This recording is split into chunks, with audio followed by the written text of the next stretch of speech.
Hello everyone, EMRS की PGT की expected cut off subjects computer science, physics, biology and history. मेरे भाई सबसे पहले सवाल आएगा, सर एग्जाम तो हुआ ही नहीं, कट ऑफ कैसे इतनी जल्दी। मेरे भाई आज का टाइम है स्मार्ट स्टडी का, खाली स्टडी करने से काम नहीं चलता, स्मार्ट स्टडी करना है। आपको भी पता है कि कोई भी कामयाब इंसान है तो कामयाब इंसान सबसे पहले प्लानिंग करता है। भाई आप देखते हो कि आईएएस की तैयारी करने वाले भी सबसे पहले प्रीवियस ईयर पेपर देखते हैं और प्रीवियस कट ऑफ देखते हैं और फिर उसको एनालिसिस करते हैं। तो ईएमआरएस के लिए भाई सबसे जो रेलेवेंट है, जो सबसे रिलेटेबल एग्जाम है वो है एनवीएस का, क्योंकि दोनों का एग्जाम पैटर्न बिल्कुल सेम है और एनवीएस का एग्जाम जस्ट अभी हुआ है 2022 में। तो और आप सिलेबस भी देखोगे तो लगभग सिलेबस सेम है। अगर हम थोड़े बहुत पोर्शन को हटा दे, भाई कुछ सब्जेक्ट्स में हल्का हल्का थोड़ा सा सब्जेक्ट डोमेन नॉलेज हल्की सी अलग है, बाकी सब कुछ सेम है। तो भाई सबसे ज्यादा रेलेवेंट बन जाता है मेरे भाई ये।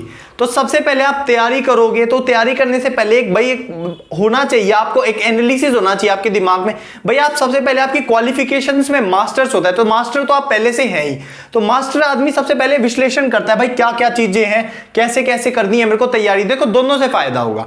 पहले मेरी बात ध्यान से समझना, जैसे कि मैंने कट ऑफ का एनालिसिस आपको बता दिया, प्रीवियस कट ऑफ मैं आपको बताऊंगा एनवीएस की अभी जो रिसेंट में कट ऑफ गई थी वो कितनी गई थी। तो उससे आपको एनालिसिस कैसे होगा, आप क्या करोगे, कैसे एनालाइज करोगे, वो एग्जाम प्रीवियस ईयर पेपर होंगे, उस प्रीवियस ईयर पेपर को खुद से लगाना। अब भाई हो सकता है टेक्स्ट बुक पे कोई सब्जेक्ट्स के अवेलेबल नहीं है, तो पर प्रीवियस ईयर पेपर साइट पे मिल जाएंगे, उनको आप लगाना। जब उसको आप लगाओगे तो आप अपने मार्क्स देखना और अपने आप मार्क्स कंपेयर करना कट ऑफ से। इससे आपके दोनों फायदे हैं। मान लो फॉर एग्जांपल अगर आपके मार्क्स जो मैं कट ऑफ बता रहा हूं उससे ज्यादा आ रहे हैं, तो उससे क्या होगा, उससे आपको कॉन्फिडेंस आएगा। जब आदमी में कॉन्फिडेंस आता है ना तो भाई वो और थोड़ी और तैयारी करता है भाई कि हाँ भाई अगर मान लो फॉर एग्जांपल मैंने बताया 85 नंबर लेके आना, आप 90 मार्क्स लेके आ रहे हो, तो एक कॉन्फिडेंस आएगा, ये भाई मेरे को सब कुछ आता है, फिर मैं और मेहनत करूंगा। अगर दूसरे केस में अगर आपके कम नंबर आते हैं तो भाई ये तो अच्छी बात है ना, आपको पहले ही पता चल गया। मान लो मैंने बोला 90 नंबर, आपके नंबर आए 60, तो इसका मतलब भाई आपको वर्क करना है बहुत ज्यादा। तो मेरे भाई अभी देखते हैं कट ऑफ का पूरा एनालिसिस। और देखो ये सारा एनालिसिस मेरे घर का नहीं है एनालिसिस, ये सारा इसका जो सोर्स है वो बहुत रेलेवेंट सोर्स है, ऑफिशियल वेबसाइट से उठाया हुआ सोर्स है। बहुत मेहनत लगती है एनालिसिस करने में, 5 मिनट की वीडियो हो सकती है बट एनालिसिस बहुत टाइम लगता है, ठीक है, करने में। तो आप इसको एनालिसिस को देखिए और इसमें पॉइंट्स ध्यान से समझना। खाली कट ऑफ देखोगे समझ में नहीं आएगा, उसके पॉइंट समझना, मैं क्या वैलिड पॉइंट्स रख रहा हूं अपनी आर्ग्यूमेंट में, ध्यान से देखना। सबसे पहले सब्जेक्ट वाइज चलते हैं मेरे भाई। सबसे पहले देखो ईएमआरएस के पैटर्न को समझते हैं। ईएमआरएस में 130 मार्क्स पे मेरिट लगती है, तो जितनी भी कट ऑफ होगी वो आउट ऑफ 130 होगी। उसके बाद होते हैं 20 मार्क्स। 130 मार्क्स की बाइफर्केशन आपको पता है, आपकी 20 मार्क्स की रीजनिंग आती है, 10 मार्क्स की आईसीटी नॉलेज होती है, 10 मार्क्स का आपका टीचिंग एप्टीट्यूड होता है और 10 मार्क्स की जनरल अवेयरनेस होती है। 20, 30, 40, 50 नंबर आपके पूरे हो गए और बाकी जो आपके कितने नंबर बचे, 80 नंबर बचे। उसमें 70 मार्क्स में आपका जो डोमेन नॉलेज होती है और अभी पैटर्न के हिसाब से 5 नंबर में आपका एनईपी 2020 के क्वेश्चंस आएंगे और 5 नंबर में आपकी एक्सपीरियंशियल लर्निंग या केस स्टडी बेस्ड क्वेश्चंस आएंगे। तो ये बनता है आपका 130 मार्क्स। बाकी जो बचे 20 मार्क्स, टोटल मार्क्स होगा 150 का, बट उसमें जो 20 मार्क्स है, 10 नंबर की इंग्लिश, 10 नंबर की हिंदी, उसमें 40% क्वालिफाइंग इन ईच सेक्शन।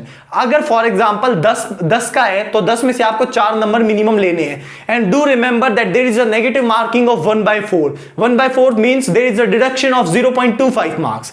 तो अगर आप 5 सही और 5 गलत भी करते हैं तो भी आप फेल हैं, ठीक है मेरे भाई। तो बहुत सबसे ज्यादा फोकस रखना होता है कि लैंग्वेज को क्वालिफाई करना। अगर आप लैंग्वेज को क्वालिफाई नहीं करोगे तो आपका पेपर चेक नहीं होगा, ठीक है मेरे भाई। तो उसकी कट ऑफ नहीं लगेगी, टोटल मार्क्स 150 मार्क्स का होगा, मेरिट इसमें से लगेगी 130 मार्क्स में। बट मेरिट जिसकी लगेगी जो इसको क्वालिफाई करेगा। तो हर इंग्लिश में भी आपको 4 नंबर मिनिमम लेने हैं और हिंदी में भी 4 नंबर लेने हैं, ठीक है मेरे भाई। अब आते हैं 130 की बात करते हैं। तो सबसे पहले कंप्यूटर साइंस सब्जेक्ट को देखते हैं। पहले प्रीवियस वैकेंसीज के साथ कंपेयर करेंगे एनवीएस की और ईएमआरएस। एनवीएस में जर्नल की 11 वैकेंसी थी, इस बार ईएमआरएस में 72 वैकेंसी है। और ईडब्ल्यूएस की 2 है, यहाँ पे 17 है। वहां पे ओबीसी की 5 थी, यहाँ पे 46 है। यहाँ पे एससी की 3 थी, यहाँ पे 25 है। एसटी की 1 थी, यहाँ पे 12 है। तो टोटल देखा जाए तो 22 वैकेंसी एनवीएस में थी और ईएमआरएस में 172 वैकेंसी है। अब मेरी बात समझना, जब 22 वैकेंसी थी तो मेरे भाई इंटरव्यू के लिए कॉलिंग जो हुई वो 112 बच्चे की हुई, और वो 112 बच्चे के लिए कितनी मेरिट गई? जो लास्ट कैंडिडेट था जिसके जो इंटरव्यू के लिए देने गया था उसे कम से कम मार्क्स कितने थे? तो मिनिमम मार्क्स थे उसके भाई कैटेगरी वाइज जनरल से 96.25 आउट ऑफ 130, ईडब्ल्यूएस के 86.5, ओबीसी के 90, एससी के 82.25, एसटी के 78 मार्क्स। ठीक है मेरे भाई, अब ध्यान से समझना, आप एनालिसिस खुद से करो, आप इस चीज डाटा को एनालाइज करो मेरे भाई, ध्यान से समझना।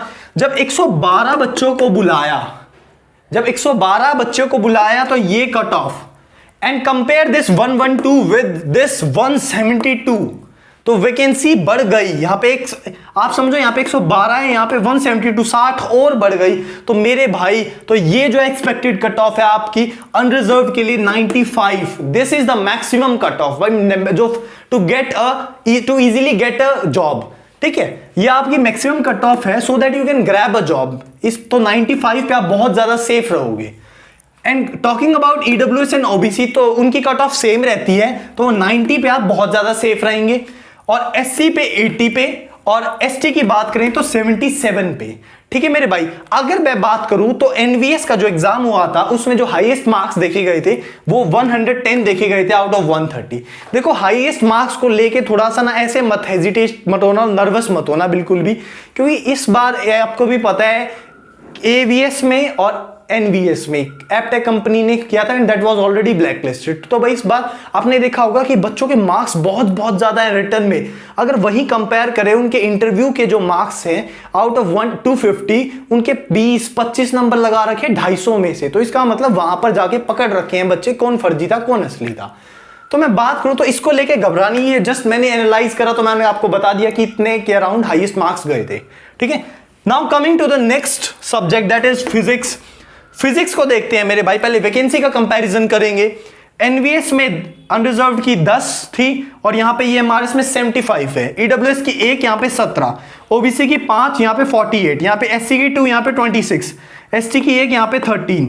अगर मैं कंपेयर करूं ओवरऑल वैकेंसी तो यहां पर 19 वैकेंसी थी और ईएमआरएस में आपकी 179 वैकेंसी है। और देखो ये जो पूरी कट ऑफ का एनालिसिस है ये आपका ये फैक्टर कंसीडर करते हुए है कि एनवीएस में इंटरव्यू था बट इसमें डायरेक्टली मेरिट लगेगी, आपको डीवी कराना है मेरिट लगेगी। तो इसलिए जो मैं कट ऑफ बता रहा हूं वो मैक्सिमम से मैक्सिमम बता के ही बता रहा हूं, खुश करने के लिए नहीं बता रहा आपको। ठीक है, बात करते हैं जब 94 बच्चों की कॉलिंग हुई थी, मिनिमम कट ऑफ कितनी गई थी आपकी फिजिक्स में, तो जो लास्ट कैंडिडेट था कैटेगरी वाइज वो अनरिजर्व्ड का 78.25 out of 130, EWS 69.5, OBC 63.50, SC 48 and ST 43.75।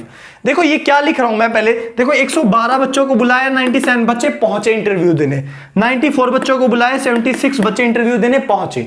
अब आप इसको कंपेयर करना, जब 94 बच्चों की कॉलिंग हुई तो ये कट ऑफ रही थी, अब कितनी वैकेंसी है मेरे भाई? 179 वैकेंसी है मेरे भाई, तो काफी ज्यादा वैकेंसी बढ़ गई। तो अब जो एक्सपेक्टेड कट ऑफ होगी वो ऑब्वियसली थोड़ी डाउन जाएगी। तो अनरिजर्व के लिए 77 प्लस एंड ईडब्ल्यूएस के लिए 70 plus and OBC, EWS and OBC की सेम ही होती है 70 plus, SC 65 plus and SC 63 plus. अगर इस एग्जाम में बात करते हैं जो हाईएस्ट स्कोरर था उसके मार्क्स थे 97 आउट ऑफ 130। इसके बाद चलते हैं आपके नेक्स्ट सब्जेक्ट पे दैट इज बायोलॉजी।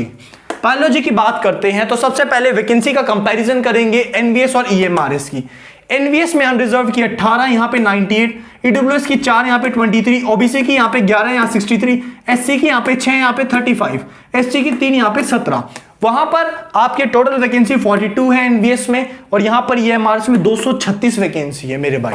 अब ध्यान से समझना, जब मेरे भाई 214 बच्चों को बुलाया गया जिसमें से 166 बच्चे इंटरव्यू देने गए, तो जो 214 बच्चों की जो लास्ट कैंडिडेट जो था कैटेगरी वाइज जिसके इंटरव्यू की कॉलिंग हुई थी वो थी कैटेगरी वाइज अनरिजर्व्ड में 75.5 marks and these are out of 130। मैं हर जगह आउट ऑफ 130 बात कर रहा हूं मेरे भाई, ध्यान से समझना। EWS 53.5, OBC 61.5, SC 49.75, ST 31.75। अब मैं आप ध्यान से देखना, आप इस 214 को समझना, जब 214 बच्चों की कॉलिंग हुई तो कट ऑफ ये गई थी, अब वैकेंसी है 236, तो 214 को 236 से कंपेयर करना। तो और कुछ साथ में फैक्टर्स भी लगाता हूं कि भाई थोड़े से बच्चे पढ़ रहे हैं और हो सकता है जो रिपीटर्स हो, जैसे फॉर एग्जांपल अगर केवीएस का रिजल्ट नहीं आता, होपफुली वैसे आ जाएगा, बट अगर नहीं भी आता तो वही कैंडिडेट अब इसमें घुसेगा, तो थोड़े से कट ऑफ बढ़ा देता हूं मैं। तो आप अनरिजर्व पे 80+ पे बहुत ज्यादा सेफ हैं, ईडब्ल्यूएस एंड ओबीसी में 75+ पे, 75 पे बेसिकली प्लस कुछ नहीं है, मतलब इतने नंबर आपको लानी है अच्छे, आपको लास्ट कैंडिडेट थोड़ी ना बनना है जॉब लेने के लिए, ठीक है। एससी की 70 और एसटी की 65 पे आप बहुत ज्यादा सेफ है। अब बात करते हैं लास्ट सब्जेक्ट हमारा हिस्ट्री का, वैकेंसी कंपैरिजन देखते हैं पहले। एनवीएस में अनरिजर्व की थी 11 ईएमआर, इसमें 78, ईडब्ल्यूएस की 2 यहाँ पे 18, ओबीसी की 6 ईएमआर इसमें 49, एससी की 3 यहाँ पे 27, एसटी की 1 वैकेंसी ईएमआर में 13, टोटल एनवीएस में 23 वैकेंसी थी, ईएमआरएस में 185 वैकेंसी। अगर मैं बात करूं, अच्छा उसमें बायोलॉजी में रह गया हाईएस्ट स्कोरर के 98 मार्क्स थे आउट ऑफ 130। अच्छा इसमें 23 वैकेंसीज में 185। अगर मैं बात करूं कि इंटरव्यू के लिए कॉलिंग हुई 117 बच्चे की, जिसमें से 104 बच्चे गए, जो 117 बच्चे की जो मिनिमम कैटेगरी वाइज जो कैंडिडेट के थे, कैटेगरी वाइज कम से कम कितने नंबर थे जिसके लिए आपका इंटरव्यू आया था, तो अनरिजर्व्ड के लिए 76.25 and these cut off are out of 130, I am repeating it. EWS के लिए 71.50, ओबीसी के लिए 71.75, एससी के लिए 66.75, एसटी के लिए 67.25। अब आपको किसको कंपेयर करना है? आपको कंपेयर करना है कि जब 117 बच्चों को बुलाया गया तो ये कट ऑफ थी, अब आपकी वैकेंसी है 185, तो मेरे भाई आपकी जो कट ऑफ रहेगी वो अनरिजर्व्ड की 77, ईडब्ल्यूएस की 72, ओबीसी की 72, एससी की 70 एंड एसटी की 69। ठीक है मेरे भाई, आई होप आपको ये वीडियो लगी होगी। जो बाकी सब्जेक्ट्स बच गए उनकी भी वीडियो जल्द आएगी। ठीक है भाई, थैंक यू।